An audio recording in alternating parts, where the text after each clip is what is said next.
ఈరోజు ఉదయం తనకు నిర్దేశించినటువంటి సమయంలోనే కేటీఆర్ కూడా ఈ యొక్క కేసులో ఫార్ములా ఈ రేసు కేసులో ఏసీబీ ముందైతే హాజరయ్యారు. ఆయన లీగల్ టీం, ఆయన లాయర్ ఎవరైతే ఉన్నారో ఆయన లాయర్తో సహా కూడా ఈరోజు మనకు ఏసీబీ ముందైతే విచారణకు హాజరయ్యారు.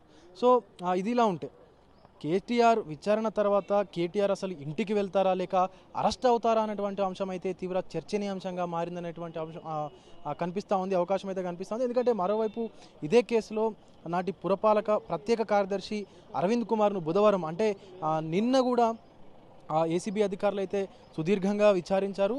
సో ఆయన నుంచి కూడా పలు కీలక అంశాలకు సంబంధించినటువంటి ఆధారాలను కూడా సేకరించారు. సో ఈరోజు కేటీఆర్ని కూడా ఇదే రీతిలో ప్రశ్నించనున్నారు ఆ ఏసీబీ అధికారులు. సో నిన్న అరవింద్ కుమార్ను ప్రశ్నించినటువంటి రీతిలోనే సుదీర్ఘంగా కూడా కేటీఆర్ను ప్రశ్నించేటువంటి అవకాశం అయితే కనిపిస్తూ ఉంది.